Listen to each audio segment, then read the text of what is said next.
नमस्कार दोस्तों, स्वागत है आपका हमारे YouTube चैनल एग्जामोफोबिया में। जैसा कि हम लोग जानते हैं कि यूपीएससी का एग्ज़ाम कल होने वाला है और इस एग्ज़ाम में सेकंड पेपर यानी सी सेट में क्वालिफाइंग मार्क्स चाहिए। तो फर्स्ट पेपर का सिलेबस बहुत ज़्यादा और ब्रॉड होने के कारण हम लोग सेकंड पेपर पर ज़्यादा ध्यान नहीं देते हैं, तो कभी कभार एग्ज़ाम हॉल में थोड़ा पैनिक हो जाते हैं और कुछ बहुत ही सरल क्वेश्चन में भी सॉल्व करने में हमें हैंडल करने में थोड़ी परेशानी होती है।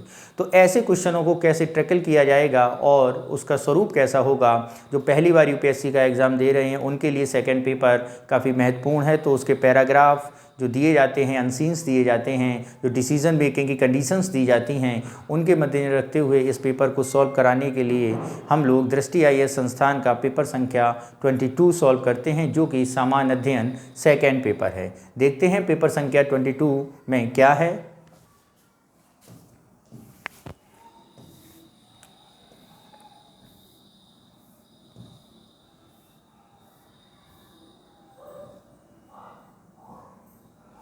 क्वेश्चन नंबर पहला क्या है। एक व्यक्ति का जन्म 29 फरवरी 2012 बुधवार को हुआ। कब हुआ है? 29 फरवरी 2012 बुधवार को। जरा ध्यान से देखना, ठीक है। यदि वह 101 वर्षों तक जीवित रहता है, कब तक रहता है? 101 वर्षों तक जीवित रहता है, ठीक है। तो वह बुधवार के दिन कितने जन्मदिन मनाएगा? तो मित्रों यहाँ पर यदि हम देखें कि 29 फरवरी को बुधवार के दिन उसका जन्म हुआ है और फरवरी कितनी है? 29 फरवरी है। तो ये एक लीप वर्ष है। क्या है? लीप वर्ष। ये तो याद रहेगा आप लोगों को। 2012 यानी जिनका 2012 यानी जिस वर्ष का भाग हम 4 से दें और वो पूर्णतः विभक्त हो जाए तो ऐसे वर्ष को लीप वर्ष कहा जाता है और प्रत्येक 4 वर्ष बाद लीप वर्ष रिपीट होता है। तो यहाँ पर कहा जा रहा है कि 29 फरवरी और लीप वर्ष के दिन फरवरी कितनी की होती है वर्ष में? 29। 28 की जगह कितने होंगे? 29 फरवरी होगा। तो यहाँ पे 29 फरवरी को बुधवार है। तो अगर हम बात करें 28 फरवरी को कौन सा दिन होगा? क्या 28 फरवरी को मित्रों क्या होगा? 28 फरवरी को अगर हम बात करें 2012 में तो क्या रहा होगा? मंगलवार रहा होगा। क्या रहा होगा मित्रों? मंगलवार रहा होगा। समझना ध्यान से मित्रों। तो मंगलवार अगर है तो यदि हम यहीं पर बात करें तो एक सीधा फॉर्मूला होता है कि लीप वर्ष के बाद अगले वर्ष, क्या अगले वर्ष यानी 2013 में 28 फरवरी को कितना कौन सा दिन होगा? तो बुधवार से एक दिन बढ़ के हो जाएगा। क्यों? क्योंकि इसमें 2 दिन विषम दिन हो जाएंगे। कितने? 2 दिन विषम हो जाएंगे। तो 2013 में 28 फरवरी को क्या होगा? 28 फरवरी को दिन होगा आपका क्या? गुरुवार। क्या होगा मित्रों? गुरुवार होगा, यानी बृहस्पतिवार होगा। ठीक है। अब बात आती है वो 101 वर्ष तक रहता है। क्या रहता है? 101 वर्ष रहता है। तो अगर हम बात करें यहीं पे, जैसे 28 फरवरी 2014 को क्या होगा? तो एक दिन और बढ़ा दो। क्या कर दें? एक दिन और बढ़ा दें। 2014 में अगर हम बात करें 14 में क्या हो जाएगा? शुक्रवार हो जाएगा। 15 में चले जाएं तो क्या हो जाएगा? शनिवार हो जाएगा। समझना ध्यान से। और 2016 आ गया। क्या आ गया? अब 2016, और 16 भी क्या है आपका? लीप वर्ष है। क्या है मित्रों? लीप वर्ष है। तो यहाँ पर यदि हम 16 की बात करें तो 16 में जब 15 में शनिवार था तो 16 में 2 दिन जुड़ जाएंगे और 16 में 28 फरवरी को कौन सा दिन होगा? या 29 फरवरी को कौन सा दिन होगा? तो यहाँ पर 29 फरवरी को दिन होगा मित्रों क्या? सोमवार। क्या हो जाएगा? सोमवार हो जाएगा। तो यहाँ पर यदि हम देखें कि जो 29 फरवरी से 29 फरवरी तक 4 वर्ष बाद हमारे पास विषम दिनों की संख्या कितनी आ रही है? 5 आ रही है। कैसे? एक विषम दिन यहाँ पर, एक विषम दिन यहाँ पर 13 में, एक विषम दिन 15 में और 2 विषम दिन 16 में। तो कितने हो गए विषम दिनों की संख्या? 5 विषम दिन हो गए हैं। यानी विषम दिनों की संख्या कितनी हो गई? 5 हो गई है। यानी 2016 में विषम दिन होंगे 5, तो उसके बाद 2020 में 10 विषम दिन होंगे, यानी यहाँ पर 3 विषम दिन होंगे। 2024 में 1 होगा और 2028 में 6 हो जाएंगे, ठीक है। और इसके बाद जस्ट रिपीटेड हो जाएगा, तो 2032 में फिर 4 हो जाएंगे और 2036 में 2 विषम दिन हो जाएंगे और 2040 में कोई विषम दिन नहीं होगा। यानी उसका जो अगला बुधवार पड़ेगा 28 साल बाद पड़ेगा। कितने साल बाद? 28 साल बाद, यानी 2040 में 29 फरवरी को बुधवार होगा। समझना ध्यान से, कितने? 2040 में। फिर इसमें 28 ऐड करेंगे हम लोग, ठीक है। 2028 में फिर हम 28 अगर ऐड करें तो वो अपना 2068 में जो जन्मदिन मनाएगा तो वो भी क्या होगा? बुधवार को होगा। फिर 2096 में मनाएगा 84वां जन्मदिन, वो भी लीप वर्ष में होगा। इसी प्रकार जब 2100 में बनाएगा तो उसका जन्मदिन 2100 में 2014 के बाद अगला जन्मदिन 2096 के बाद से 9 विषम दिन के बाद 2096 में 2, तो कुल मिला के कितने बार होगा उसका जन्मदिन? यानी 101 वर्ष तक कितने बार आएगा बुधवार के दिन? बुधवार के दिन उसका जन्मदिन 4 बार आएगा। कितने बार मित्रों? 4 बार। नेक्स्ट क्वेश्चन चलते हैं। क्वेश्चन नंबर क्या कह रहा है? प्रश्न निम्नलिखित 4 प्रश्नांशों के लिए निर्देश दिए गए हैं। अगले 4 प्रश्न इसी से हैं, यानी 2 से लेकर 3, 4, 5, 6 प्रश्न आपके कितने आते हैं? 5 प्रश्न इसी से आएंगे। जरा देखें, 4 प्रश्नों नीचे दिए गए हैं जो 5 वर्षों की अवधि के लिए 4 गेहूं का उत्पादन बताया गया है। ग्राफ का अध्ययन नीचे दिए गए के अनुसार करिए। तो जरा देखते हैं क्या है इसमें, और ग्राफ पर विशेष ध्यान देना मित्रों। क्या बताया जा रहा है? 5 वर्षों की अवधि में गुजरात में गेहूं के औसत उत्पादन और हरियाणा में गेहूं के औसत उत्पादन कितना है? तो 5 वर्षों की अवधि में, तो ये तो है आपका गुजरात, ये क्या है? गुजरात, ठीक है। तो गुजरात में 5 वर्षों की अगर हम बात करें तो इसका औसत निकालना है, तो गुजरात में अगर हम देखें, गुजरात में कितना हो जाएगा? 10, 50, 20, 30 और 30 बटे 5, तो इसका औसत निकालेंगे और निकलेगा आपका 28 लाख टन। कितना? 28। और ऐसे ही हरियाणा का निकालना है। एक तो आपका हो गया गुजरात का और दूसरा हरियाणा का, तो हरियाणा का भी ऐसे ही ऐड कर देंगे। कैसे? हरियाणा क्या है कलर? ये हरियाणा, हरियाणा, हरियाणा, हरियाणा, हरियाणा, हरियाणा, तो इसको ऐड करेंगे। क्या होगा? 20, 10, 15, 20 और 25, तो इसको जब ऐड करके करेंगे तो ये आएगा 18 लाख टन। तो कितने का अंतर हुआ? 10 लाख टन का अंतर हुआ। यानी ऑप्शन कौन सा हो जाएगा आपका? बी ऑप्शन हो जाएगा। नेक्स्ट चलते हैं क्वेश्चन नंबर 3 पर। 2005 में गुजरात में गेहूं का उत्पादन वर्ष 2004 में कितने अंतर गेहूं के उत्पादन से कितने प्रतिशत अधिक है? तो जरा इधर छोटा करके देख लेते हैं, एक बार तुम्हें बताते हैं क्या होगा यहाँ पे ध्यान से।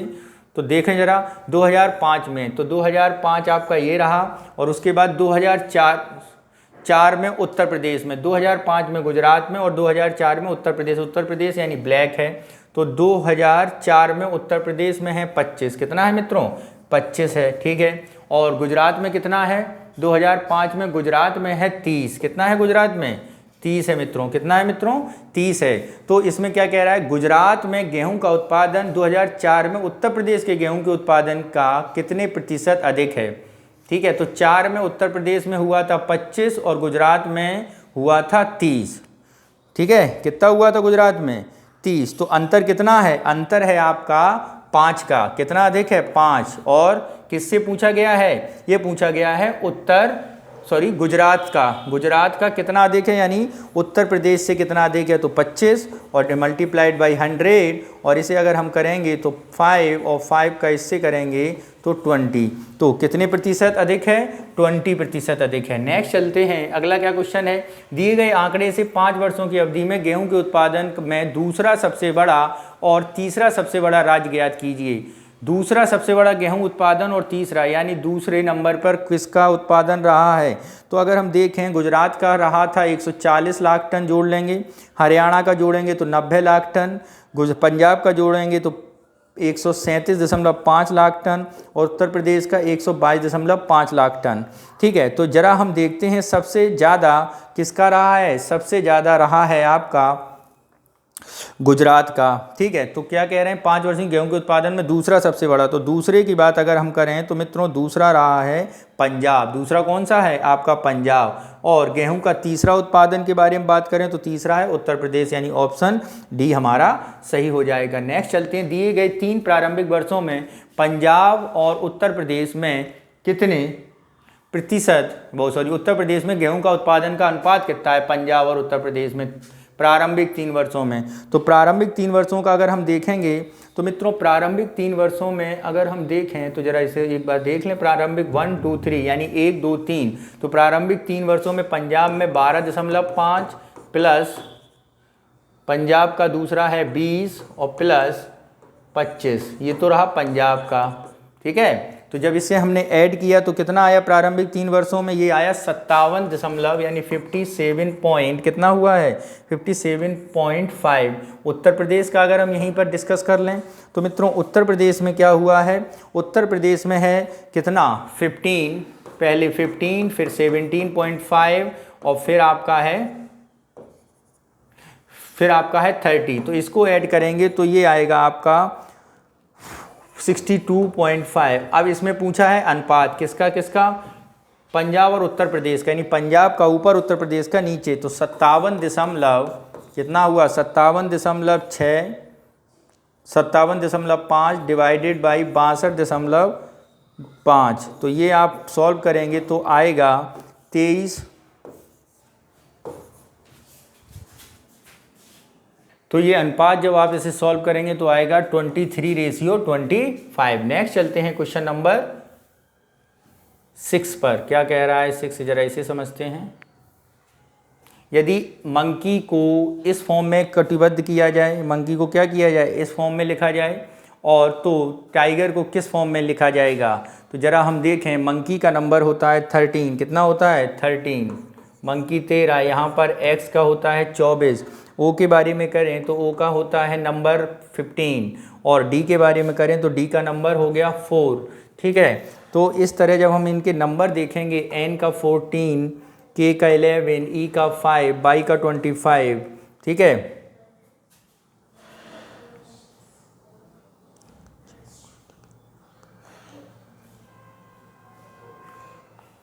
ठीक, और यहाँ पे 24, 4 और 10, 13। ठीक है, 13 के बाद 14 और 14 के बाद है आपका 12। ठीक, तो यहाँ पे आप देख रहे हो 13 की जगह यानी m की जगह x आया है। तो ये क्या संबंध बता रहा है, तो ये संबंध हम लोग देख रहे हैं एक पैटर्न जिसमें एक अक्षर को उल्टे क्रम में कम करके हम नया शब्द प्राप्त कर सकते हैं। एक अक्षर को उल्टे क्रम में नया शब्द प्राप्त कर सकते हैं। जैसे यहाँ पर m जो 13 है तो वहाँ पे x आ रहा है 24। तो ऐसे ही टाइगर में अगर हम देखें TIGER, टाइगर देखें, टाइगर का नंबर होता है क्या, टाइगर का नंबर है 20, I का नंबर है 9, G का नंबर है 7, E का नंबर है 5 और R का नंबर है 18। तो यहाँ पर क्या है, क्या चल रहा है, ये देखिए 25 के बाद 24 आया। ठीक है, 5 के बाद 4 आया, 11 के बाद 13 आया, 10 आया 14 के बाद 13 आया, 15 के बाद 14 आया और 13 के बाद 12 आया। यहाँ पे भी यही करना है। क्या है, सबसे पहले 18 के बाद आएगा 17 नंबर, क्या आएगा 17 नंबर। तो 17 नंबर पर क्या है हमारा, 17 नंबर पर होता है Q, तो सब में ही Q है। 5 के बाद एक नंबर कम यानी चौथे नंबर पे आना चाहिए, तो चौथा नंबर आपका आएगा D, क्या आएगा D। देखें जरा D किस में है, दोनों में D, सब में, इसमें भी D उसमें भी D। ठीक है, इसके बाद 7वें के बाद एक कम आएगा 6। 6वें नंबर पर क्या होता है, 6वें नंबर पर मित्रों होगा F, क्या होगा F होगा 6वें नंबर पर। नेक्स्ट है आपका 9 की जगह आएगा 8वें नंबर वाला, तो 8वां नंबर H, 8वें नंबर पर H है, सब में H है। उसके बाद आता है 20 में 90 नंबर में आएगा S, ये होगा, यानी आपका बना Q D F H और S, यानी C ऑप्शन हमारा सही होगा। नेक्स्ट चलते हैं, परिच्छेद समझते हैं और इनके प्रश्नों का उत्तर देते हैं। क्या कह रहा है निम्नलिखित? चीन दशकों से दुनिया का सबसे अधिक आबादी वाला देश रहा है। यहाँ 1.4 बिलियन से लोग निवास करते हैं। हालांकि 70 और 80 के दशक में प्रजनन दर में तीव्र गिरावट के बाद इनकी जनसंख्या वृद्धि दर पर्याप्त गिरावट आई। भारत में प्रजनन दर हाल के दशकों में व्यापक गिरावट आई है।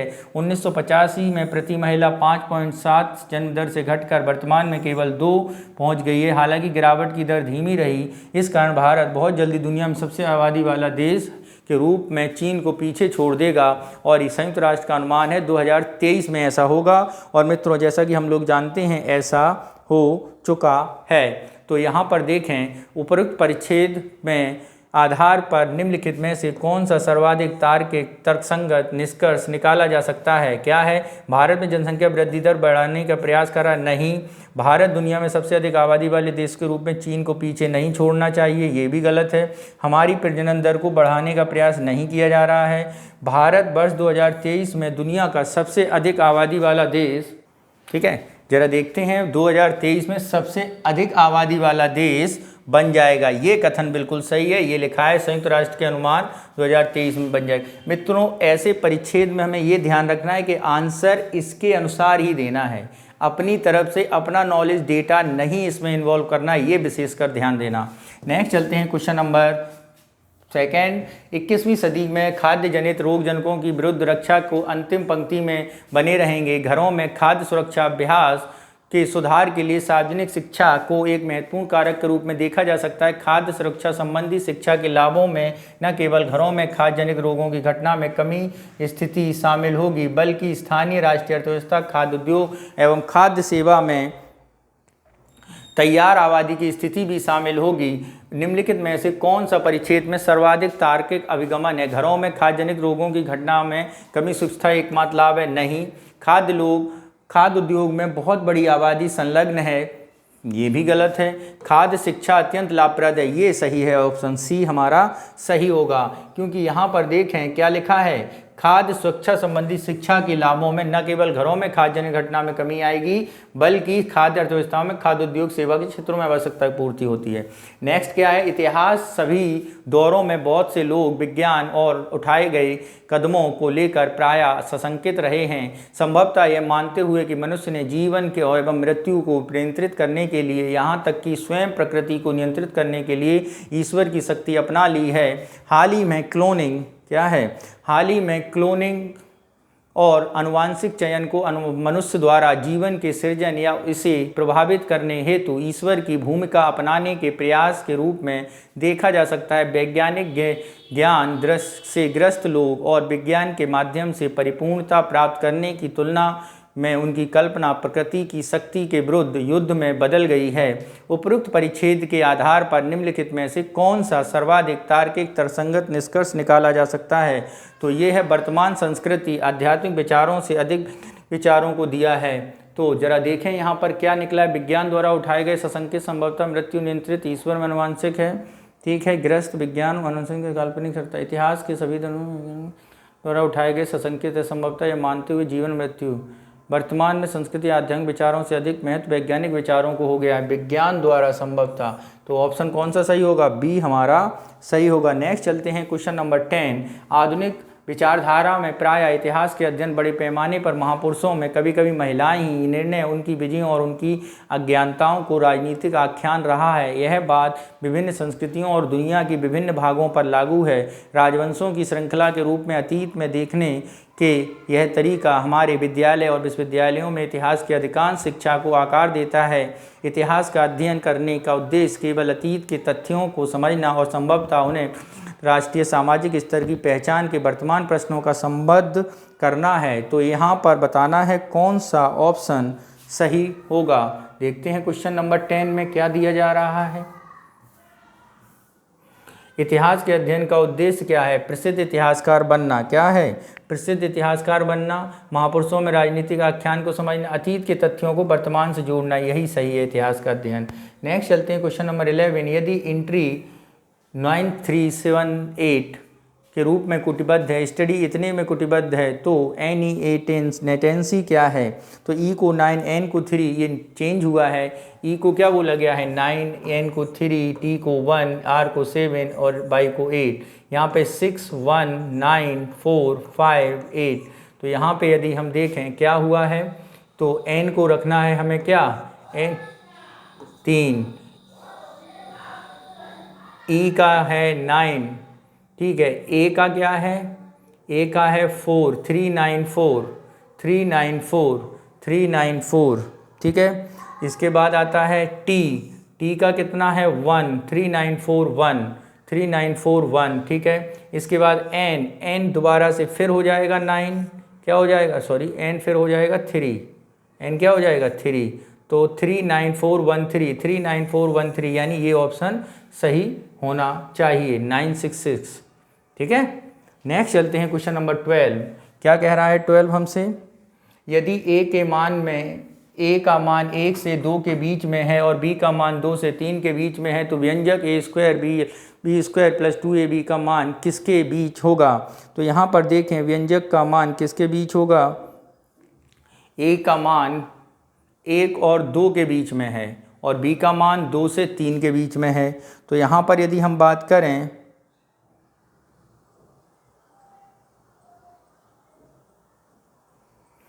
ए square plus b square plus 2ab, a से 2 के बीच में, यानी ए से 2 के बीच में, सॉरी, ए का मान 1 से 2 के बीच में है, तो ए प्लस बी, और बी का मान 2 से 3 के बीच में है, तो ए स्क्वायर का मान क्या होगा?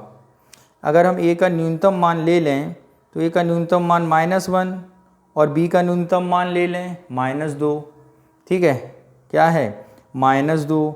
तब देखें क्या आ रहा है और मैक्सिमम दे ले लें, तो इसका आंसर निकल आएगा। या क्या करें, ए का न्यूनतम क्या हो जाएगा? -1, बी का न्यूनतम -2, फिर मैक्सिमम ले लेंगे, तो ए का हुआ 1 माइनस 1 का स्क्वायर प्लस -2 का स्क्वायर प्लस 2 मल्टीप्लाई -1 -2, यानी हो गया आपका 1 + 2 + 2, यानी आपका कितना आ गया? सॉरी, 4, 4 2 6 4 4 8 1 9 आ गया। ओके, यानी 9 9 और 9 इनमें से होगा, ये सही है। और मैक्सिमम ले लो।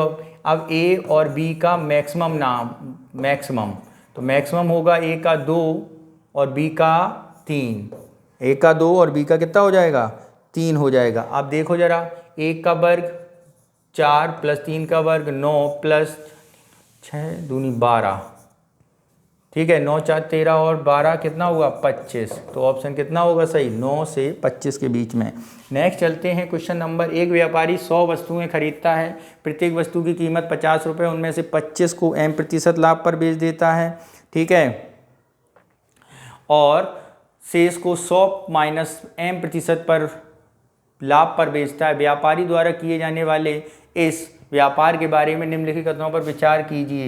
यदि m को ऋणात्मक या ऋणात्मक नहीं लिया जा सकता, इस व्यापार में प्राप्त लाभों का मूल्य 3750 रुपये से कम है, प्राप्त लाभ 5 से पूर्णतः विभाज्य है, सभी वस्तुओं का विक्रय मूल्य 8750 रुपये से अधिक है, उपरोक्त कथनों में से सही उत्तर चयन कीजिए। तो यहाँ पर क्या किया जा रहा है? 100 वस्तुओं को खरीदता है, तो 100 वस्तुओं का क्रय मूल्य, अगर हम बात करें 100 वस्तुओं का क्रय मूल्य क्या हो जाएगा? 100 वस्तुओं का क्रय मूल्य हो जाएगा 50 × 100, यानी कितना हो जाएगा? 500।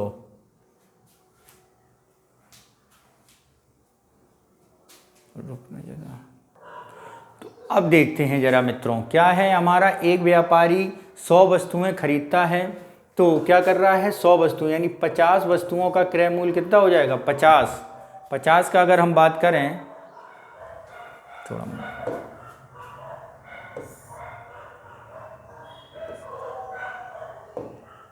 50 मल्टीप्लाइड बाई कितना हो गया? 100, तो कितना हो गया टोटल इसका मूल्य मित्रों? तो इसका मूल्य हो गया हमारा कितना? 5000। कितना हो गया? 5000 हो गया। कितना हो गया मित्रों? 5000 हो गया। अब इसमें ही आगे क्या करना है, अब बता रहा है वो क्या, कि व्यापार में अर्जित लाभ कितना है। तो व्यापार में लाभ अगर हम बात कर रहे हैं, लाभ अगर हम लाभ की बात करें तो कितना हो जाएगा, बोल रहा है वो कि 25 वस्तुओं को m% पर, तो 25 वस्तुएं हो गई, ठीक है, और m% पर कितने मूल्य की, 50 वाली मूल्य हैं, m% लाभ पर उसने क्या कर दिया, बेच दिया है, ठीक है। तो अगर हम इसका लाभ देखें 25 वस्तुओं का तो कितना हुआ, ठीक है, अर्जित लाभ, तो वस्तु बची कितनी, वस्तु बची 75, तो 75 गुणे 50, ठीक है, और लाभ कितनी 100 में से m वस्तुएं काट दी गई।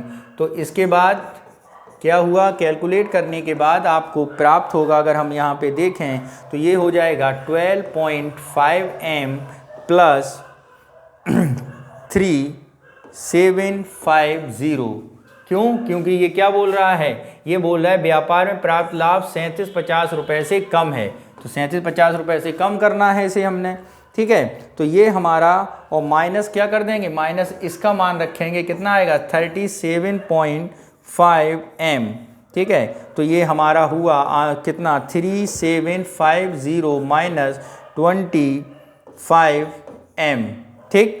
तो इसके बाद विक्रय मूल्य क्रय मूल्य से अधिक होगा, एक तो इक्वेशन हमारी ये बन जाएगी, ठीक है, एक इक्वेशन हमारी क्या बन जाएगी, ये बन जाएगी। और इसके बाद क्या कह रहा है, इसके बाद ये कह रहा है कि विक्रय मूल्य बराबर निकालना है। अगर हम विक्रय मूल्य निकालेंगे तो विक्रय मूल्य क्या हो जाएगा, क्रय मूल्य, ठीक है, प्लस लाभ, क्या हो जाएगा, प्लस लाभ। तो टोटल हमारा खर्चा हुआ है 5000 रुपये क्रय मूल्य था, और लाभ अगर हम देखें तो 3750 माइनस 25 m, ठीक है।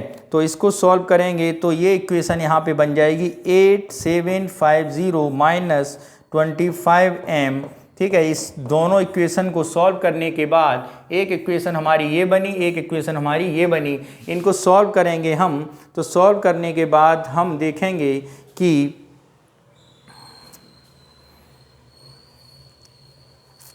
विक्रय मूल्य से अधिक है और 8750 से कम होना चाहिए। तो इस हिसाब से ये कथन कौन सा हमारा सही होगा, इस हिसाब से हमारा कथन 1 और 2 सही होंगे। कितने होंगे, 1 और 2 सही होंगे। नेक्स्ट देखते हैं अगला क्वेश्चन। अगला क्वेश्चन क्या कह रहा है मित्रों, ये जरा देख लें,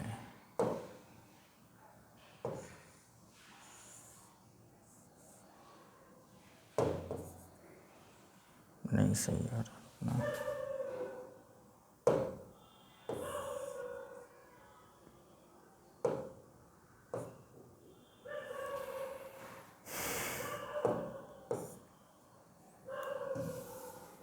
नेक्स्ट क्या है, निम्नलिखित में व्यंजक में पर विचार कीजिए। क्या विचार करना है, उपयुक्त व्यंजक में हैशटैग का अर्थ बताना है। तो हैशटैग का अर्थ बताने के लिए देखेंगे क्या है, अगर हम देखें यहाँ पर कौन सा क्वेश्चन बनेगा, ये व्यंजक अगर हम इसको अर्थपूर्ण करना है तो यहाँ पर एक सीधा 2 यूज़ करके देख लेते हैं। तो जब 2 यूज़ करेंगे तो ये हो जाएगा 26 प्लस 32 प्लस 52 24 प्लस 28, और हैशटैग का अर्थ व्यंजक के रूप में जब इसको सॉल्व करेंगे तो आएगा 160, कितना आ जाएगा 168, कितना, सॉरी 162, यानी हमारा क्या आंसर हो जाएगा 162। तो यहाँ पर हैशटैग को किससे प्रतिस्थापित करना पड़ेगा, 2 से, यानी ऑप्शन कौन सा सही है, 2 सही है हमारा।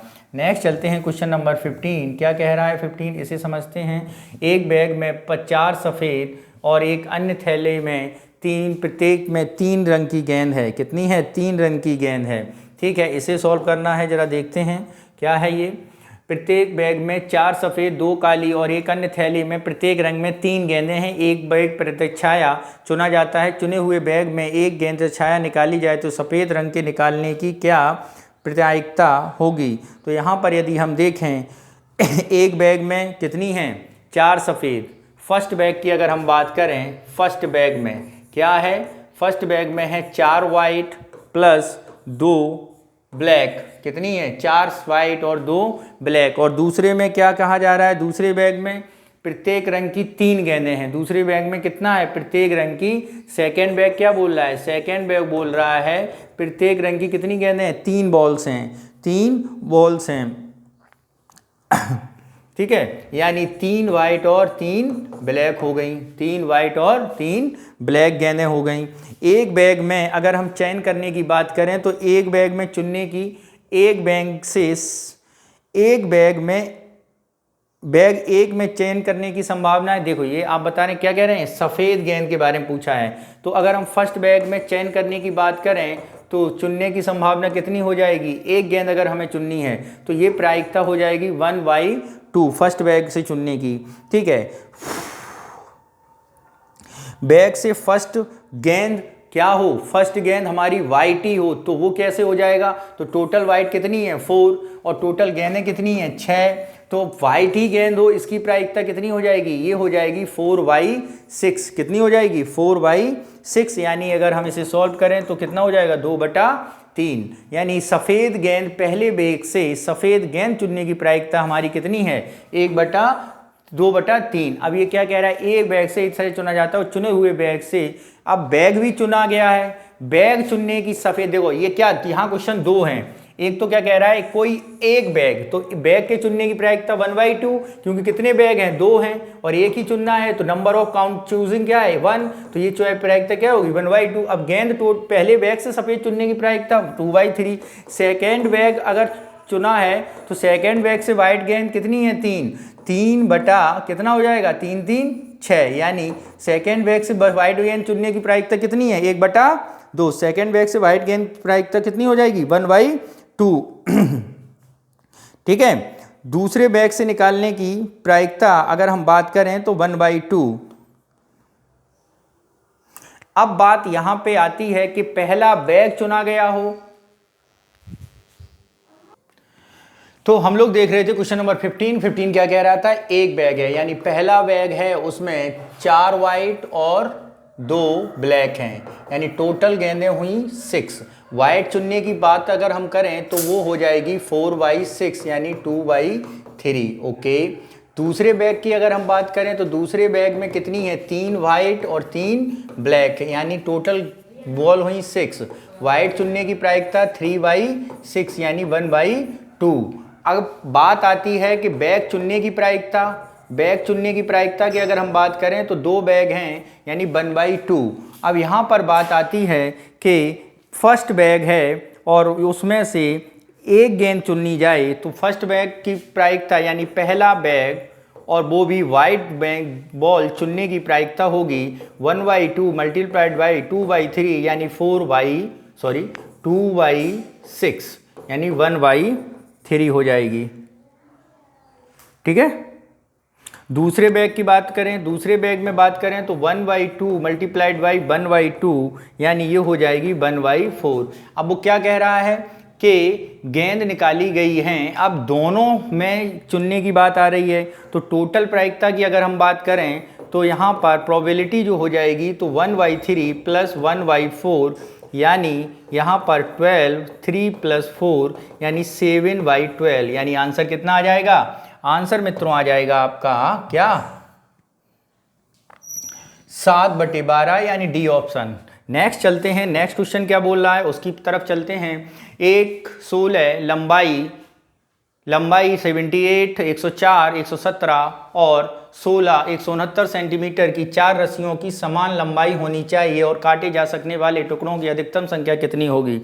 तो यहाँ पर यदि हम देखें अधिकतम टुकड़ों की संख्या यानी यहाँ पे HCF निकालना है। क्या निकालना है मित्रों, HCF। तो यहाँ पे जब HCF निकालेंगे तो इसका आंसर आएगा कितना 36। कितना आ जाएगा 36। नेक्स्ट चलते हैं, मरुस्थलीकरण परिस्थिति तंत्र में जैविक उत्पादक क्षरण की प्रक्रिया है जिसमें उत्पादकता की कुल हानि होती है। पृथ्वी की भू सतह का 1/3 भाग मरुस्थलीकरण का शिकार हुआ है। उच्च खाद्य मूल्य, जल उपलब्धता की कमी, भूमि के लिए हिंसक संघर्ष, प्रवासन, बढ़ती गरीबी, दूर के क्षेत्रों से बहकर आती धूल युक्त हवा से उत्पन्न प्रदूषण आदि मरुस्थलीकरण का परिणाम हो सकते हैं। यदि हम अपने ग्रह और उसके विस्तार के अंकुश नहीं लगाएंगे, आवश्यक है नहीं है मरुस्थलीकरण प्रभावित देश केवल दुनिया के गर्म क्षेत्रों में स्थित हों, क्योंकि स्थानीय जलवायु और भूमि का उपयोग भूमि स्वास्थ्य निर्धारित करता है। पिछले कुछ वर्षों में ग्रीष्म ऋतु बढ़ते में तापमान कम, बारंबार और अनियमित वर्षा का पैटर्न के साथ वैश्विक स्तर पर अधिक भूमिक होने का जोखिम बढ़ता ही जा रहा है। हालांकि मरुस्थलीकरण का प्राय अनदेखी इसलिए हुई है क्योंकि इस परिघटना से प्रभावित 90% लोग वर्तमान विकासशील देशों में मुख्यतः अफ्रीका और एशिया में निवास करते हैं। ठीक है, तो इसके बाद इसके क्वेश्चन को देखते हैं। क्या क्वेश्चन किया गया है? परिच्छेद के अनुसार मरुस्थलीकरण के निम्नलिखित में से कौन परिणाम है? तो परिच्छेद के अनुसार मरुस्थलीकरण का परिणाम क्या है? खाद्य उच्च मूल्य है, भूमि हिंसक संघर्ष है, प्रवासन है, यानी तीनों हैं। ऑप्शन ए सही होगा। नेक्स्ट चलते हैं। उपयुक्त परिच्छेद के आधार पर निम्नलिखित में से कौन सा सही निष्कर्ष निकाला जा सकता है? तो यदि हम निष्कर्ष के बारे में बात करें, मरुस्थलीकरण कुल कृषि में कमी आई है, सही है। विकसित और मरुस्थलीकरण प्रभावित नहीं होंगे, ये बात गलत है। वनरोपण मरुस्थलीकरण नियंत्रित करने में मदद करेगा, ये सही है, यानी ऑप्शन बी हमारा सही होगा। नेक्स्ट है, मरुस्थलीकरण के संदर्भ में जैसा कि परिच्छेद में वर्णित निम्नलिखित पूर्व धारणाएं क्या हैं? निम्नलिखित पूर्व धारणाएं वेद हैं। तो यहाँ बताना है कौन सा ऑप्शन सही होगा।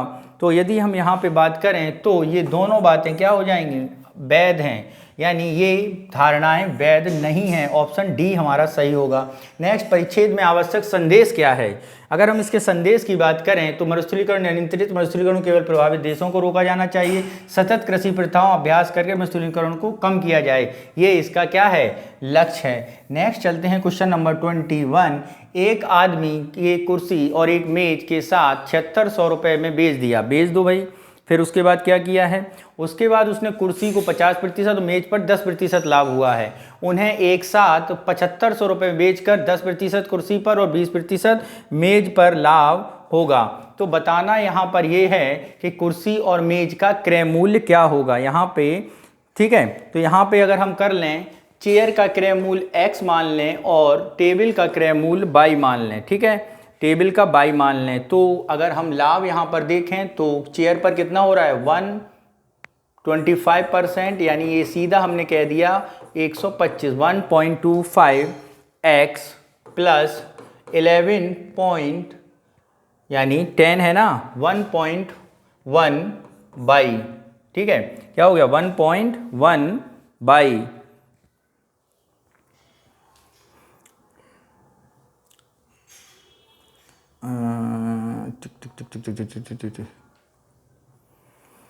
तो ये टोटल लाभ है हमारा कितना? 7500 रुपये। नेक्स्ट अगर हम बात करें, नेक्स्ट क्या कह रहा है? अगले समीकरण क्या बनना? यदि 10% यानी 1.1x plus 1.2 y is equal to किया जाए तो ये होगा आपका कितना?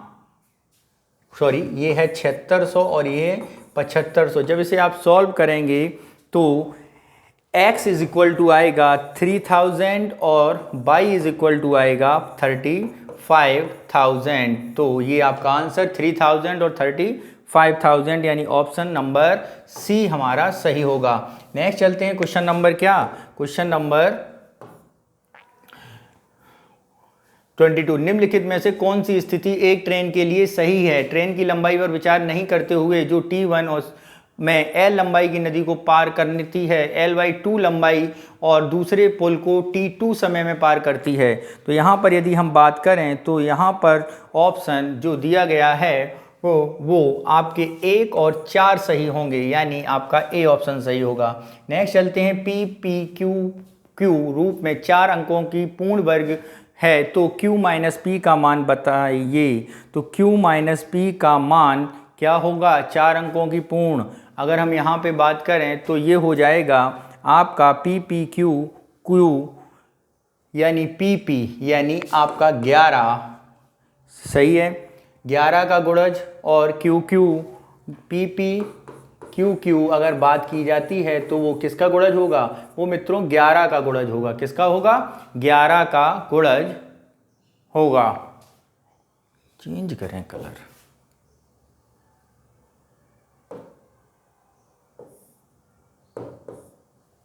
ये कैसा लग रहा?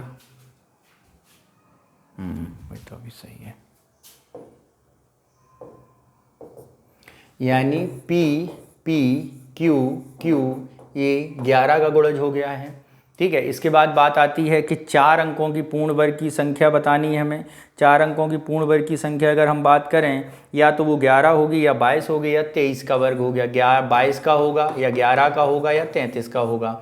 ठीक है, इसमें ही अगर हम बात करें तो ये आपका हो जाएगा। इसी तरह 99 तक मामला जाएगा, यानी 11, 22, 23, 44, 55, 66, ये मामला चला जाएगा कहाँ तक, 99 तक। तो ये जो आदर्श पी क्यू माइनस पी का मान का अगर हम बात करें तो ये हो जाएगा आपका 88 स्क्वायर। ठीक है, और ये होता है 77 44। क्या होता है, 77 44। तो पी पी क्यू क्यू क्या हो गया, 77 44। तो यदि हम इसका Q माइनस पी देखें तो Q माइनस पी, तो Q माइनस पी अगर हम दिखाएं तो ये हो जाएगा Q माइनस पी हमारा 3। क्या हो जाएगा, 3 हो जाएगा Q माइनस पी। कितना मित्रों, Q माइनस पी कितना हो जाएगा, 3 हो जाएगा। यानी ऑप्शन कौन सा सही हो जाएगा, ऑप्शन ए हमारा सही हो जाएगा। नेक्स्ट चलते हैं क्वेश्चन नंबर, इसमें त्रिभुजों की संख्या ज्ञात करनी है। यदि हम यहाँ पे त्रिभुजों की संख्या ज्ञात करें तो इनमें त्रिभुजों की संख्या कितनी हो जाएगी, 56 त्रिभुज हो जाएंगे। नेक्स्ट चलते हैं क्वेश्चन नंबर 25 पर और देखते हैं, शिक्षा एक मानव अधिकार और विकास की शक्तिशाली चालक और गरीबी को कम करने और स्वास्थ्य, लैंगिक समानता, शांति, स्थिरता, सुधार लाने के लिए सबसे प्रबल साधनों में से एक है। आय के मामले में बृहत नियमित प्रतिफल देता है और समता समावेशन निश्चित करने के लिए सबसे महत्वपूर्ण कारक है। शिक्षा व्यक्तियों रोजगार सृजन के गरीबी कमी को प्रोत्साहित करता है। वैश्विक स्तर पर स्कूली शिक्षा प्रसिद्ध समाज के लिए दीर्घकालिक आर्थिक विकास को बढ़ावा देती है। नवाचार, ठीक है। तो अब इसमें हमें देखना है, उपरोक्त में परिच्छेद की पूर्व धारणाएं बतानी है। शिक्षा गरीबी में मदद नहीं करती है, नहीं, ये पूर्व धारणा नहीं है। शिक्षा गरीबी में क्या करती है, मदद करती है। ठीक है, तो यहाँ पर पूर्व धारणा के बारे में बात करें तो पूर्व धारणा क्या है हमारी, शिक्षा सामाजिक संस्कृति, ये सही है। शिक्षा अधिगमन सही है, यानी ऑप्शन बी हमारा सही होगा। नेक्स्ट चलते हैं क्वेश्चन नंबर 26 पर। इस परिच्छेद के आवश्यक संदेश क्या है। इस परिच्छेद का अगर आवश्यक संदेश के बारे में बात करें तो लोगों में शिक्षा के प्रभावी निवेश को महत्वपूर्ण करना है। वैज्ञानिकों को पूरा विश्वास है कि वैश्विक तापमान में कई दशकों की वृद्धि जारी रहेगी और 2021 में प्रकाशित IPCC की छठी आकलन रिपोर्ट पाया गया है कि ऊष्मा के प्रग्रहित करने वाली गैस के मानव उत्सर्जन पूर्व औद्योगिक युग के समय जलवायु के पहले ही लगभग 1.1 डिग्री सेल्सियस को गर्म कर दिया है। अगले कुछ दशकों में वैश्विक औसत तापमान 1.5 डिग्री सेल्सियस तक पहुंचने या उससे अधिक होने के अनुमान है।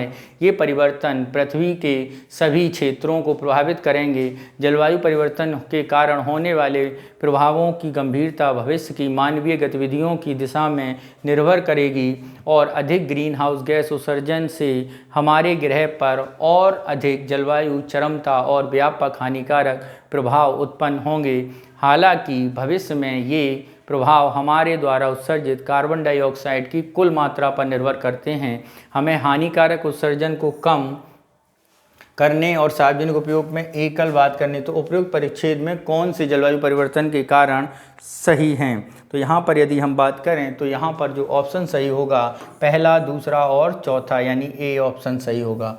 नेक्स्ट चलते हैं क्वेश्चन नंबर 28 पर। क्या कह रहा है, उपयुक्त परिच्छेद में पूर्व धारणाएं क्या बनाई गई हैं। तो पूर्व धारणाओं की अगर हम बात करें तो ये दोनों धारणाएं, ऊष्मा संग्रहित गैसों में मानवीय उत्सर्जनों को ऐसा जाना जारी रहेगा, जलवायु परिवर्तन प्रभाव हमारे कार्बन डाइऑक्साइड की मात्रा पर निर्भर करते हैं, यानी ऑप्शन ए हमारा सही होगा। नेतृत्व में सिखाया और सीखा जा सकता है, लेकिन कुछ लोगों को दूसरी नेतृत्व की प्रतिभा सीखने या हासिल करने की अधिक संभावना होती है, क्योंकि नेतृत्व करने की प्रवृत्ति कुछ ऐसे गुणों से पर्याप्त रूप में बढ़ जाती है जो पहले से ही जीवन की आरंभ अवस्था में प्रकट हो चुके हैं और जिनके आधार पर स्थिर व्यक्तिगत अंतर उत्पन्न होते हैं। होशियार स्मार्ट लोग अधिक विशेषज्ञता हासिल करेंगे, समस्या समाधान बेहतर होंगे, प्रेरित लोग स्वयं परखेंगे, समझदारी जवाबदेही पढ़ सकने में जुड़ सकने में बात आएगी। तो परिच्छेद में लेखक का विचार है कि नेतृत्व के बारे में विचार कर रहा है लेखक। तो इसके बारे में अगर हम बात करें तो लेखक कह रहा है नेतृत्व सीखा जा सकता है। क्या कह रहा है लेखक, नेतृत्व सीखा जा सकता है। नेक्स्ट चलते हैं क्वेश्चन नंबर 30। उपरोक्त परिच्छेद में निम्नलिखित में बनाए जा सकते हैं कौन से वेद निष्कर्ष बनाए जा सकते हैं। तो ये कुछ लोगों को दूसरों की तुलना में नेतृत्व प्रतिभा सीखने में हासिल करने में अधिक संभावना, ये बात सही है। नेतृत्व तब गठित होता है या नहीं जब व्यक्तिगत जीवन क्षेत्र में उतारा जाता है, ये भी बात सही है, यानी दोनों सही हैं। नेक्स्ट क्या है, प्रोजेक्ट चीता के तहत 8 चीतों को 5 मादा 3 नर नामीबिया से भारत लाया गया है, बिल्ली बड़ी प्रजाति में पुनः प्रवेश हो सकें। भारतवर्ष में 47 में अंतिम चीते के मार गिराए जाने के बाद 52 में अधिक से अधिक रूप से देश में विलुप्त होने पर घोषित कर दिया गया था। विश्व में पहली बार बिग कैट मांसाहारी पुनः स्थापना परियोजना में सरकार के एक बयान के अनुसार चीतों के पुनः प्रवेश को प्राथमिक उद्देश्य से भारत में इनकी स्वास्थ्य एवं अधिक आबादी विकसित करने का, ताकि शीर्ष शिकारी के रूप में चीता अपनी कार्यात्मकता को पूर्ण निभा सके। परिच्छेद के अनुसार कौन सा उद्देश्य क्या है हमारा सही होगा, भारत में स्वस्थ मेटा आबादी विकसित करना, ये बात बिल्कुल सही है। भारत में पहली बार लाया जाना है नहीं, ऑप्शन 1 हमारा सही है। नेक्स्ट चलते हैं क्वेश्चन नंबर 32। उपरोक्त परिच्छेद में निम्नलिखित बनाए गए हैं। दुनिया में पहली बार चीतों का पुनः प्रवेश कराया गया, यह दुनिया में पहली अंतर्महाद्वीपीय विशाल जंगली मांसाहारी स्थानांतरण परियोजना है। ठीक है, ये बात सही है। 5 नर चीता, ये गलत है, 5 मादा 3 नर, यानी ऑप्शन सी हमारा सही होगा। नेक्स्ट चलते हैं क्वेश्चन नंबर 33 के पास। क्या कह रहा है 33, जलवायु परिवर्तन के परिच्छेद में अंकुश लगाया जा सकता है, लेकिन इसके लिए हरित प्रौद्योगिकी निम्न कार्बन उत्सर्जन ऊर्जा अनुमान का पता चलता है। जलवायु निष्क्रियता वैश्विक सकल घरेलू उत्पाद वार्षिक रूप से कम 5% से कम की जा सकती है, जबकि आवश्यक कार्रवाई का मूल्य वार्षिक और वैश्विक सकल घरेलू उत्पाद का 1% होगा। विश्व बैंक रिपोर्ट में भारत में का संदर्भ में कहा गया कि जलवायु परिवर्तन सकल घरेलू उत्पाद 2.8% लागत ला जा सकता है और 2050 तक देश में लगभग आधी आबादी जीवन स्तर में कमी ला सकती है। तो उपयुक्त परिच्छेद में कौन से कथन बनाए गए हैं? तो यहाँ पर यदि हम बात करें उपयुक्त में कौन से कथन सही हैं, तो उपयुक्त में केवल एक कथन सही है, 2 गलत हैं, यानी ऑप्शन सी हमारा सही होगा। षडभुज और पंचभुज के शीर्षों द्वारा क्रमशः खींचे जा सकने वाले विकर्णों की संख्या कितनी होगी? ठीक है, कितनी होगी ये जरा देखें। षडभुज में प्रत्येक बिंदु पर कितने विकर्ण बन सकते हैं? 6 - 3 कितने बनेंगे? 3 विकर्ण। किसमें? षडभुज में। कितने बनेंगे? 6 - 3 कितने में बनेंगे? षडभुज में 6 - 3 यानी 3 बजेंगे। जबकि पंचभुज में अगर हम बात करें षडभुज में प्रत्येक बिंदु पर षडभुज और पंचभुज के शीर्षों से खींचे जा सकने वाले, ठीक। और पंचभुज में अगर बनने वाले विकर्णों की संख्या अगर हम देखें तो पंचभुज में बनने वाले विकर्ण बनेंगे कितने? तो षडभुज में विकर्ण कितने बन जाएंगे? षडभुज में विकर्ण बन जाएंगे आपके 6/18/2 यानी कितने बन जाएंगे? 9। ऐसे ही पंचभुज में कितने बन जाएंगे? पंचभुज में बन जाएंगे 10/2 यानी 5। अनुपात अगर हम देखें 9:5, क्या ऑप्शन ए हमारा सही हो जाएगा। नेक्स्ट चलते हैं क्वेश्चन नंबर 35। क्या कह रहा है? -34 को 5 से विभाजित करने पर शेषफल क्या आएगा? -34 को 5 से विभाजित करने पर क्या? 5 से, तो शेषफल कभी भी ऋणात्मक नहीं हो सकता, अतः शेषफल कितना आएगा? -34/5 अगर हम करें तो कितना शेषफल आना चाहिए? तो इसमें आपका शेषफल आएगा -7 और 1 बचेगा, तो शेषफल कितना आ जाएगा? शेषफल आएगा आपका +1 यानी ऑप्शन ए हमारा सही हो जाएगा। नेक्स्ट चलते हैं क्वेश्चन नंबर 36 क्या कह रहा है? 36 पे देखते हैं क्या कह रहा है। यदि हम 1000 से 10,000 तक सभी संख्याओं को सूचीबद्ध करते हैं तो 3 कितनी बार मुद्रित होगा? तो 3 सैकड़े के स्थान पर 3AB कितनी बार? तो अंक 3 कितनी बार मुद्रित होगा? तो अंक 3 जरा देखते हैं। तो सबसे पहले बात करते हैं 3 अंकों की संख्या। 3 अंकों की संख्या में 3 सैकड़े पर, 3 किसमें? सैकड़े पर हो तो 3AB तो कितनी बार हो गया? 1 × 10 × 10 यानी 100 बार। ऐसे ही 3 दहाई के अंक पर हो, 3 कितने पे हो? दहाई पे, A3B तो ये कितना होगा? 9 × 1 × 10 यानी ये कितने बार? 90 बार। 3 इकाई के अंक पर, किस पर? इकाई के, यानी 3AB3 तो ये कितना हो जाएगा? 9 × 10 × 1 बराबर 90। कितना? 90। तो इसके बाद अगर हम देखें, इसके बाद 3000 में यानी 10 कितना बताया जा रहा है? 100 से 10,000 तक का। अब 3000 में अगर हो तो 1000 में यानी 3ABC, तो ये हो जाएगा 1 गुणे 10 गुणे 10 गुणे 10 यानी आपका 1000।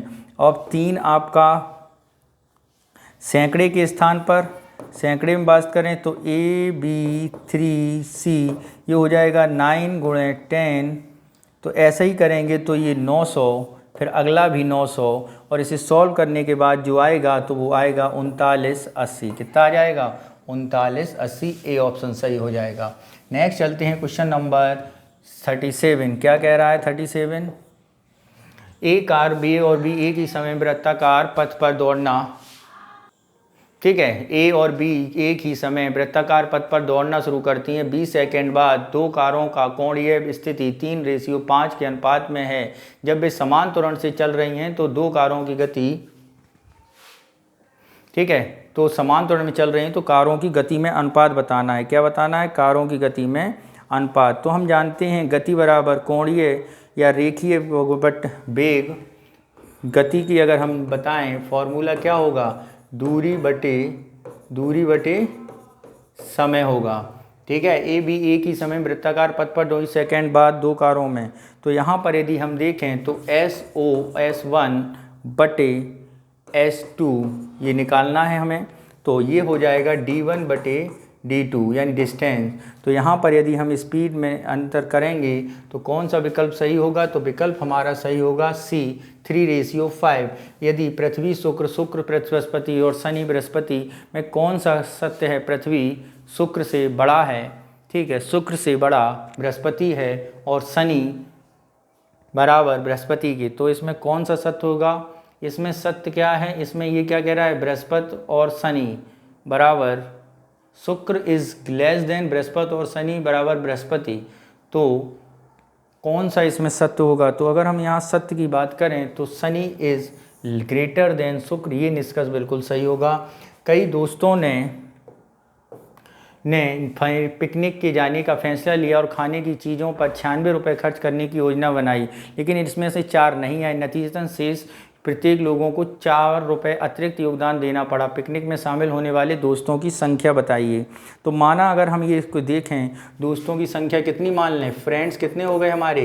X फ्रेंड हैं, ठीक है, और प्रत्येक व्यक्ति में व्यय कितना किया है? और एक्सपेंडिचर की अगर हम बात करें, एक्सपेंडिचर खर्चे की बात करें तो 22 हैं, ठीक है। तो टोटल खर्चा X और Y कितना बता रहा था? 96। लेकिन हुआ क्या? हुआ ये कि 4 दोस्त आए नहीं, X - 4, तो खर्चा क्या हो गया? खर्चा सब पर 4 रुपये बढ़ गया, तो टोटल खर्चा कितना रहा? ये 96 ही रहा, ठीक है, ये कितना रहा? 96 ही रहा। तो जब हम इन समीकरणों को हल करेंगे तो x = 12 आ जाएगा और y = 8 आ जाएगा, यानी दोस्तों की संख्या कितनी हो गई? दोस्तों की संख्या 12 हो गई, सॉरी, दोस्तों की संख्या कितनी हो गई? दोस्तों की संख्या हो गई हमारी 8। कितनी है? पार्टी में शामिल दोस्त कितने हैं? 12 - 4 यानी 8 दोस्त पार्टी में शामिल हैं, यानी ए ऑप्शन सही होगा। कौन सा? A option. नेक्स्ट चलते हैं, क्वेश्चन नंबर क्या है हमारा?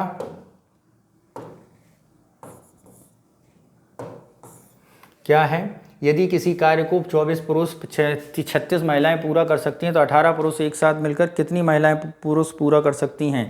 तो ये जरा देखिए, 24 पुरुष यानी 24 मेल = 36 वुमेन, ठीक है, 24 मैन = 36 वुमेन, यानी एक मेल = हो रहा है 36/24 यानी 6/4 यानी 3/2। कितना होगा? 3/2, ठीक है। 18 पुरुषों के साथ मिलकर कितनी महिलाएं समान कार्य को पूरा कर सकती हैं? 18 पुरुषों के साथ, 18 पुरुषों का मतलब हो गया है 18 पुरुष काम कर रहे हैं, तो काम करने के समय पूर्ण करने के लिए 6 पुरुषों की कमी है। कितने की? 18। कितने पुरुष काम कर रहे हैं? 18 मेल काम कर रहे हैं, तो 24 होना है। कितने पुरुष कम हैं? 6 पुरुष कम हैं, तो एक पुरुष बराबर कितने के है? 3/2 महिलाओं के, तो 6 पुरुष बराबर कितने के होंगे? 3/2/6 यानी 9। कितने के? 9 के। तो क्या आंसर आ जाएगा? आंसर आपका आ जाएगा 9, यानी ऑप्शन बी हमारा सही होगा। परिच्छेद पढ़िए। एक कक्षा में 6 विद्यार्थी XMLNOP जिनमें से 3 लड़के थे, अन्य लड़कियां दूसरे के सम्मुख बैठे हैं। विद्यार्थियों के कुर्सियों पर मेजों के समूह में 2 पंक्ति पूर्व से पश्चिम की ओर उपलब्ध है।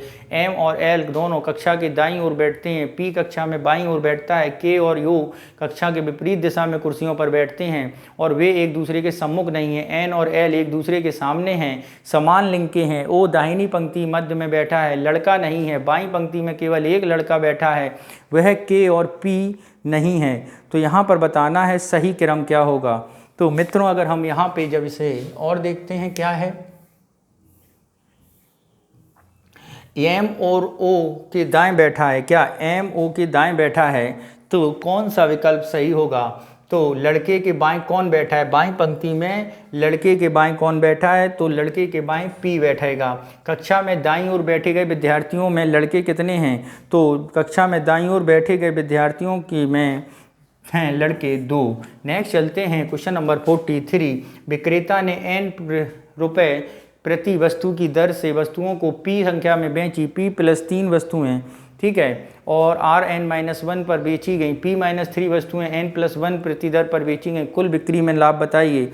तो यहाँ पर जब इसे सॉल्व करेंगे तो आएगा 3Pn-6। नेक्स्ट चलते हैं। 2 विद्यार्थियों को अलग अलग परीक्षा उत्तीर्ण करने के लिए एक वर्ष में 30% से कम प्राप्त होंगे। मान लीजिए 45 अंक प्राप्त किए हों, परीक्षा के उत्तीर्ण होने में 45 अंकों के अनुत्तीर्ण है हो गया, जबकि दूसरा 65 अंक प्राप्त किए गए। ठीक है, कितने प्राप्त किए गए दूसरे के द्वारा, 65 अंक प्राप्त किए गए। तो जब इसे सॉल्व करेंगे तो इसका आंसर आएगा 3:2। कितना आएगा, 3:2 हो जाएगा। अगर देखना चाहें तो देख लें, परीक्षा में उत्तीर्ण होने के लिए अंक कितने चाहिए, अंक चाहिए 45 + 45, यानी कितने अंक चाहिए, 90 अंक चाहिए। मान लीजिए विद्यार्थी 45 अंक प्राप्त किए, परीक्षा में उत्तीर्ण होने के लिए 45 अंकों से अनुत्तीर्ण हो गया, तो पास होने के लिए कितने चाहिए, पास होने के लिए चाहिए 90 अंक। कितने चाहिए मित्रों, 90 अंक चाहिए।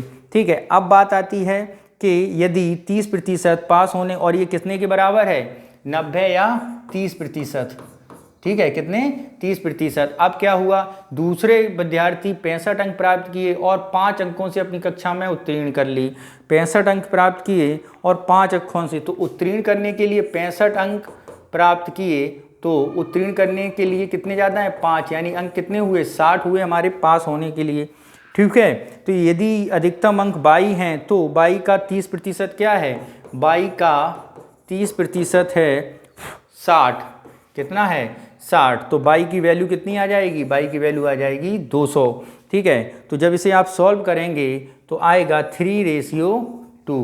ठीक है, नेक्स्ट चलते हैं। निम्नलिखित में 6 प्रश्न दिए गए हैं, ABCDEFGH 4 अलग अलग महीनों में 2 अलग अलग तारीखें 12 और 17 और 24 तारीख टीकाकरण किया गया। वे 4 अलग अलग महीने में मार्च, अप्रैल, मई हैं। जरूरी नहीं कि सभी क्रम सेम हो। आगे दिया गया है B अप्रैल महीने के टीकाकरण किए जाते हैं, जबकि F विषम संख्या वाली तारीख पर टीकाकरण, C और D विषम अधिक संख्या में आए, और B और E ये।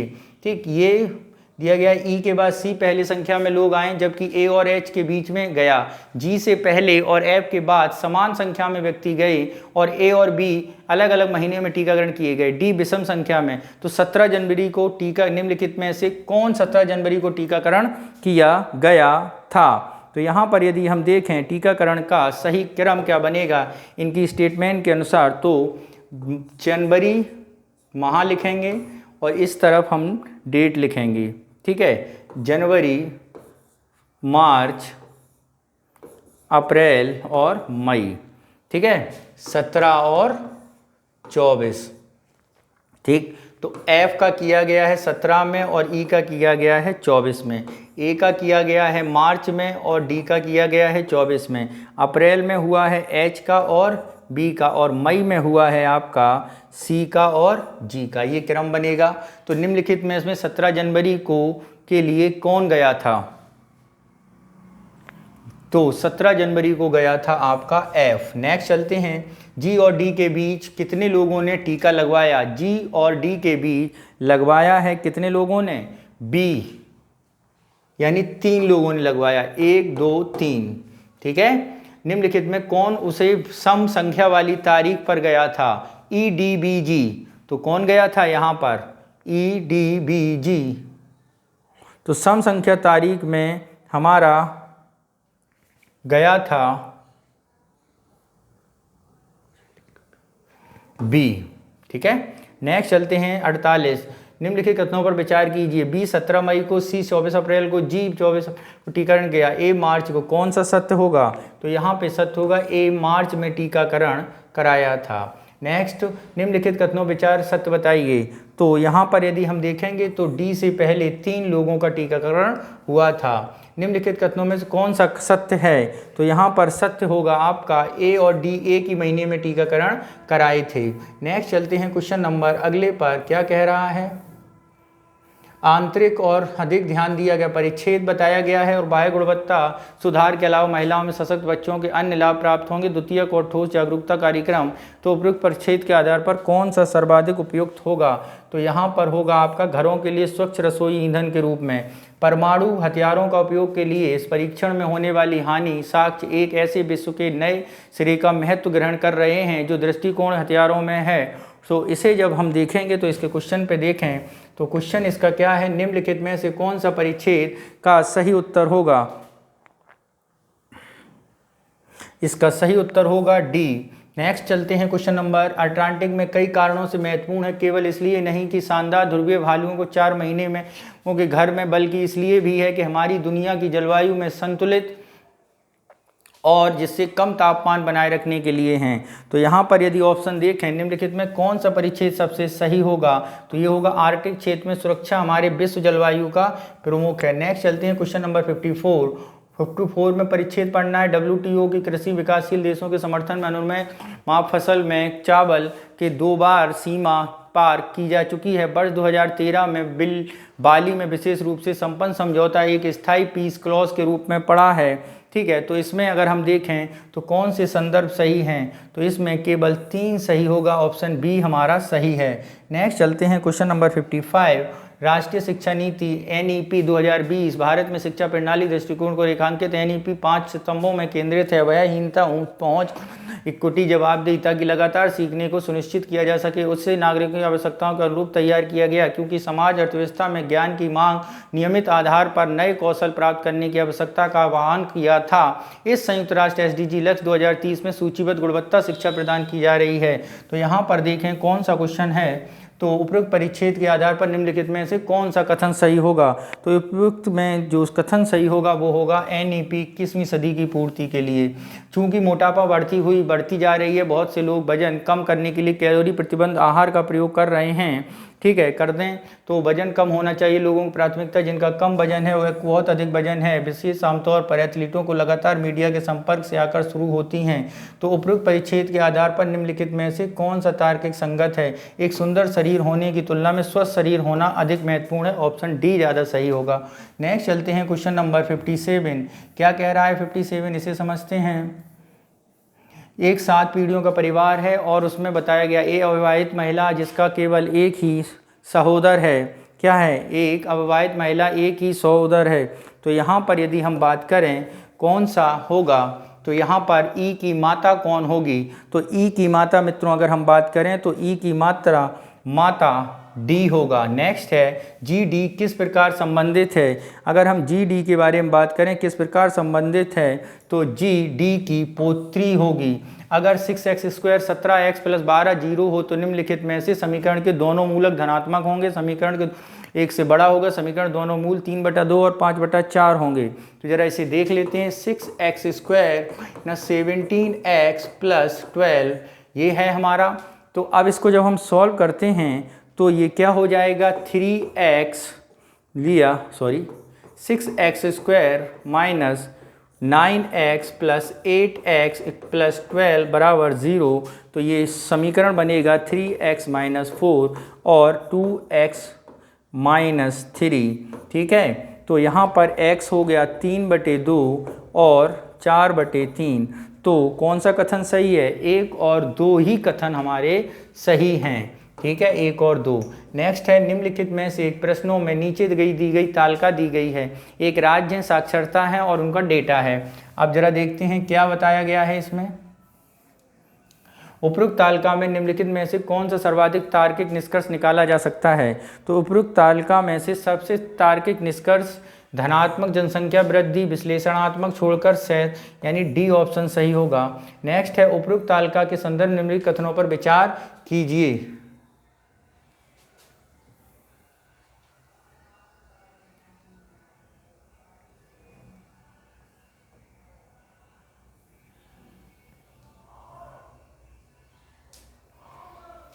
ठीक है, तो जरा देखते हैं। तो 61 का क्या होगा, केवल एक सही होगा, ए ऑप्शन। निम्नलिखित प्रश्नों पर बात करिए।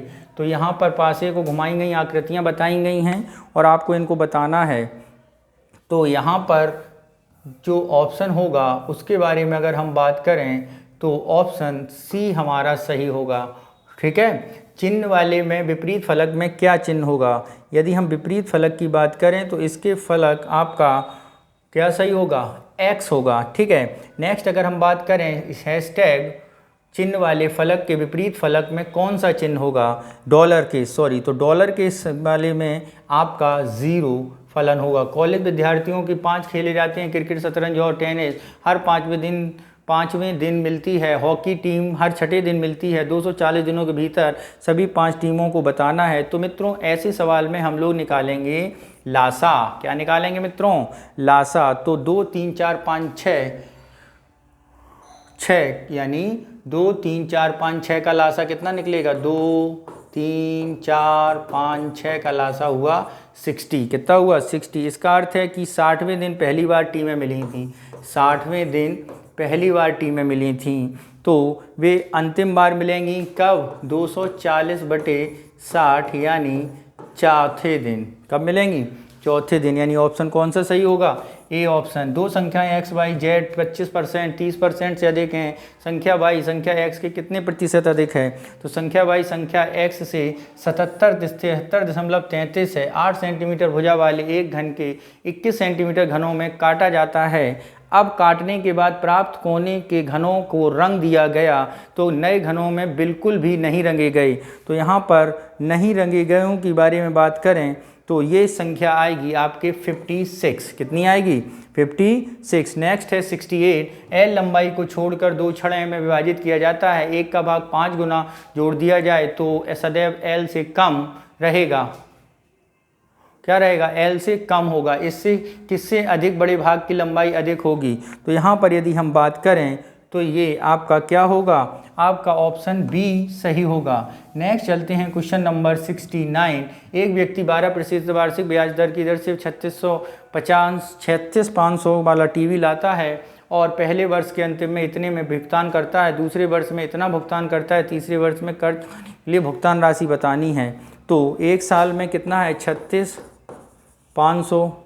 ठीक है, तो क्या किया उसने, 1 + 12/100 यानी 40,880 की टीवी है। तो दूसरे वर्ष में कितना भुगतान मिला, तो 40,880 माइनस 12,380 यानी ये हुआ 28,500। कितना हुआ, 28,500। दूसरे वर्ष में अगर हम तीसरे वर्ष में बात करें तो 28,500 1 + 12/100 ये हुआ 31,920। ठीक है, तो तीसरे वर्ष में कितना बचा है, 20,000 रुपये। तो 20,000 रुपये 1 + 12/100, तो इसे सॉल्व करेंगे तो आएगा 22,400। तो यानी सी ऑप्शन सही होगा। नेक्स्ट चलते हैं क्वेश्चन नंबर हमारा, दूध में बैक्टीरिया की वृद्धि दही बनता है। दही बनने की न्यूनतम जीवाणु की आबादी घनत्व 0.8 आवश्यकता होती है। 1 लीटर दूध में बैक्टीरिया आबादी घनत्व 2 अलग-अलग 25 और 37 डिग्री में दिया गया है। नेक्स्ट चलते हैं इसमें, उपरोक्त आंकड़ों के आधार पर बैक्टीरिया की आबादी 25 डिग्री सेल्सियस की तुलना में 37 डिग्री सेल्सियस में रुक जाती है। ठीक है, ये बात बिल्कुल सही है। 25 डिग्री में बनाने में अगला 37 डिग्री में कम समय लगेगा, नहीं, यानी एक सही है। नीचे दिए गए ग्राफ के लिए 10 डिग्री के बारे में बताया गया है, इसके बारे में देखते हैं हम लोग। ठीक है, अब बताना है इसके आंकड़े। दिए गए महीने में अधिकतम, देखो जरा इसको, ये ग्राफ है आपका। अब इसमें कुछ आंकड़े बताए हैं, अधिकतम न्यूनतम प्रदूषक दिए गए महीनों के बारे में बताना है। दिए गए कथनों में 1 ppm के भीतर होती है। तो यहाँ पर यदि हम बात करें तो यहाँ का आंसर केवल पहला गलत, दूसरा सही, यानी बी ऑप्शन। एक निश्चित द्वीप में सभी लोग या तो सूरवीर हैं या गुलाम हैं, या प्रत्येक के अन्य व्यक्ति की पहचान से जाना जाता है। सूरवीर कभी झूठ नहीं बोलते, गुलाम हमेशा झूठ बोलते हैं। ए कहता है हम दोनों सूरवीर हैं, बी कहता है हम में कोई भी गुलाम नहीं है। निम्नलिखित में से कौन सा उपयुक्त तार्किक बात कर रहा है? तो ये ए बी दोनों में ए और बी की पहचान निर्धारित नहीं की जा सकती, बात सही है। नेक्स्ट चलते हैं क्वेश्चन नंबर 23। एक इकाई की भुजा वाली एक वर्ग फीट सीट पर विचार कीजिए। सीट को पहले मुख्य विकर्ण से मोड़ जाता है और इसके बाद समरूपता में देखा जाता है। ठीक है, तो यहाँ पर यदि हम बात करें तो यहाँ पर क्या होगा? यहाँ पर जो ऑप्शन आएगा वो आएगा 1/8। कैसे आएगा ये समझो, 1/2 मल्टीप्लाई 1/2 मल्टीप्लाई 1/2 यानी 1/8। नेक्स्ट है 74। 1 से 100 के बीच में ऐसी संख्याएं कितनी हैं जो 2, 3, 5 और 7 से किसी एक से विभाज्य नहीं हैं? तो ऐसी संख्याओं की संख्या होगी मित्रों कितनी? 22। कितनी होगी? 22। ठीक है, क्योंकि 3 से 2 से विभाजित न होने वाली संख्या 17 है। कहाँ तक? 50 तक। ठीक है, 5 से और 2 3 से विभाजित होने वाली संख्या 7 है। ठीक है, न होने वाली 7 से और 2 और 3 और 5 7 से न होने वाली संख्याएं 4 हैं। तो 100 - 50 + 17 यानी 2 से विभाजित होने वाली 50 हैं। 9 - 50 17 + 7 + 7 + 4। तो ये जब ऐड करेंगे तो आएगा आपका कितना? ये आएगा आपका 22। ठीक है, नेक्स्ट चलते हैं क्वेश्चन नंबर 75 पर। क्या कह रहा है 75? ठीक है, एम और एन विभाजित किया जाता है। न्यूनतम संभव अधिकतम संभाव सफल शेषफल बीच में अधिकतम संभावना कितनी है? तो ये संभावना है आपकी n - 1। 2 कारों में 350 किलोमीटर की दूरी तय करने में लगा हुआ समय बताना है। ठीक है, तो ये जब आप सॉल्व करेंगे तो ये कितना आ जाएगा? ये आपका आ जाएगा 25 किलोमीटर प्रति घंटा। नीचे दिए गए श्रृंखलाओं पर विचार कीजिए। तो इन पर विचार किया तो श्रृंखला का अगला पद क्या आएगा? श्रृंखला का अगला पद आएगा 19 20 तो 00। ठीक है, ये डेट्स हैं 3 11 99, 9 12 99, 14 1 2000। तो अगली देखिए 3 के बाद क्या आ रहा है? 6 के बाद क्या आ रहा है? 14, 3 11 और 11 का 12, 12 के बाद 1 यानी जनवरी। नवंबर के बाद अक्टूबर, अक्टूबर के बाद जनवरी, नवंबर दिसंबर जनवरी, अब फरवरी आएगी यानी 02 आ जाएगा। अब बात आ रही है कि 3 के बाद कितनी आई थी? 9 तारीख आई थी, यानी तो अब 14 के बाद और 9 के बाद कितना? 14 तारीख आई। 6 जोड़ा और इसमें हमने 5। ठीक है, इसमें कितना जोड़ा? 5 और इसके बाद इसमें कितना जोड़ेंगे? 5 यानी 19। सही है, सी ऑप्शन सही होगा हमारा। नेक्स्ट चलते हैं क्वेश्चन नंबर 78 पर। किस पर? 78। पढ़िए परिच्छेद। एकल खेती में कृषि उद्योगों में विवादास्पद विषयों में से एक है। जैसे जैसे दुनिया आगे बढ़ती जा रही है, वैश्विक स्तर पर खाद्य की मांग हो रही है। यदि कोई किसान खाद्य की बढ़ती लगातार आवश्यकता की पूर्ति के लिए एकल कृषि से सरल उपाय मानते हैं तो इनके लाभ के बावजूद दीर्घ अवधि में खेती पर इस पद्धति पर मानवीय अलाव पहलुओं को भारी पड़ते हैं। इसलिए बहुशस्य पॉलीकल्चर जैसी बेहतर वैकल्पिक प्रणालियों को और बढ़ाना है पूर्ण है। तो इनमें से कौन सा परिच्छेद द्वारा प्रस्तुत सर्वाधिक तार्किक तर्कसंगत निर्णायक संदेश है? तो ये संदेश आपका पॉलीकल्चर को आगे बढ़ाने दीर्घ अवधि में मदद मिलेगी। नेक्स्ट क्या है? जब फसलों की बजाय पशुओं के पालने के लिए भूमि का उपयोग किया जाता है तो मूल्यवान जल और मृदा की हानि होती है। चराई के लिए फैक्ट्री फार्म सेट के लिए भूमि प्राप्त करने हेतु पेड़ों को काट दिया जाता है।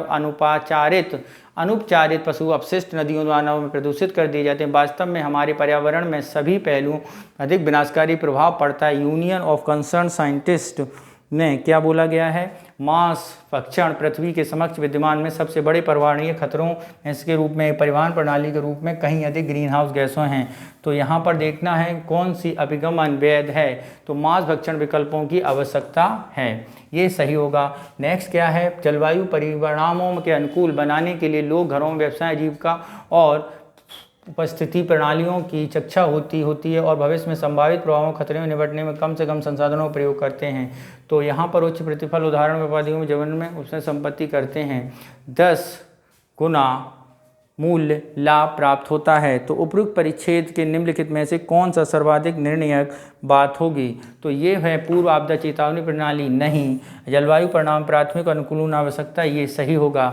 तो मित्रों ये था हमारा कौन सा सी सेट का पेपर, किसका मित्रों? सी सेट का। तो ये यूपीएससी के पॉइंट ऑफ व्यू से काफ़ी महत्वपूर्ण पेपर है और आपका पेपर 2 इसके सॉल्व किया गया है दृष्टि आईएएस संस्थान का, पेपर संख्या 22। तो आप इसे समझिए, पढ़िए और अपना एक बार इसे रिपीट करके ज़रूर जाइएगा और इसका पीडीएफ आपको हमारे टेलीग्राम चैनल के माध्यम से प्राप्त हो जाएगा। मित्रों टेलीग्राम चैनल का लिंक हमारे डिस्क्रिप्शन बॉक्स में दिया गया है और नहीं तो आप सीधे ऑफिशियल एग्जामोफोबिया नाम से उसे खोज भी कर सकते हैं। ओके मित्रों, गुड लक और कल के एग्ज़ाम के लिए बेस्ट ऑफ लक। बिल्कुल रिलैक्स माइंड होके जाइए, किसी प्रकार का कोई भी प्रेशर लेने की ज़रूरत नहीं है। एग्ज़ाम हॉल में नॉर्मल तरीके से अपने प्रश्नों को मन से पढ़िए, ध्यान से पढ़िए और उनकी बारीकियों को समझते हुए आंसर देना। कल के लिए गुड लक।